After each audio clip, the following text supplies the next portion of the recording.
Hey guys, আমি অমিতাভ আর আপনারা দেখছেন স্পোর্টস লাভার অমিতাভ ইউটিউব চ্যানেল। তো গাইস, আজকের এই ভিডিওতে আমরা আবারও কিছু ট্রান্সফার আপডেট নিয়ে আলোচনা করব। মেনলি আজকে মোহনবাগানের ট্রান্সফার নিয়ে আলোচনা হবে।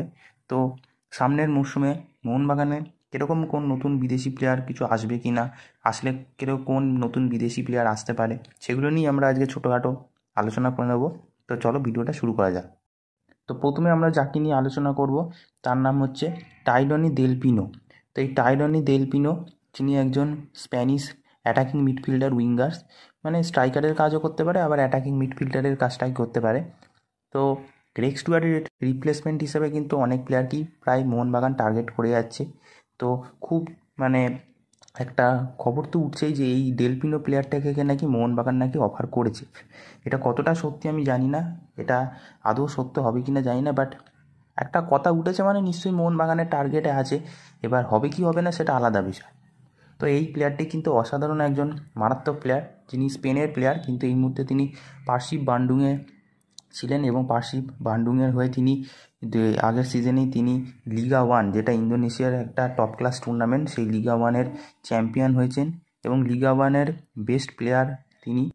তো তার অনেক ভালো এক্সপিরিয়েন্স, তিনি 34 বছর বয়সের একজন অ্যাটাকিং মিডফিল্ডার প্লেয়ার। তো এই প্লেয়ারটাকে যদি টার্গেট করতে পারে, আশা করি মোহনবাগানের অ্যাটাকিং মিডফিল্ডের জায়গাটা মারাত্মক হবে এবং গ্রেগ স্টুয়ার্টের পারফেক্ট রিপ্লেসমেন্ট হবে। বাট এই মুহূর্তে এই ট্রান্সফারটা আদৌ কতটা সত্য হবে বলে আমার তো মনে হয় না, বাট কথা উঠেছে যখন আমি জানিয়ে রাখলাম। এরকম একটা প্লেয়ারকে কিন্তু মোহনবাগানের টার্গেটে আছে। নেক্সট আমরা যাকে নিয়ে কথা বলবো তার নাম হচ্ছে, তোমরা সবাই চেনো একে, অ্যাড্রিয়ান লুনা, যিনি কেরালা ব্লাস্টার্সের একজন আইকনিক প্লেয়ার। তো ইনিও অ্যাটাকিং মিডফিল্ড পজিশনেই খেলেন। এবার এই উরুগুয়ের প্লেয়ারটি কিন্তু অসাধারণ একজন স্কিলফুল প্লেয়ার, তোমরা সবাই জানো। বাট এই প্লেয়ারটিকে কিন্তু কেরালা ব্লাস্টার্স কিন্তু ছাড়তে চলেছে। প্রায় প্রায় 90% কনফার্ম যে হয়তো কেরালা ব্লাস্টার্স কিন্তু এই সিজনে অ্যাড্রিয়ান লুনাকে কিন্তু ছেড়ে দিতে পারে। তো এরপর আইএসএলের অনেক ভালো ভালো ক্লাবের অফার্স আছে, গোয়ার আছে, মুম্বাইয়ের আছে, তারপর মোহনবাগানও নাকি অফারে রেখেছে, নজরে তো রেখেছে অ্যাটাকিং মিডফিল্ডের একটা বেস্ট প্লেয়ার হিসেবে রাখার জন্য।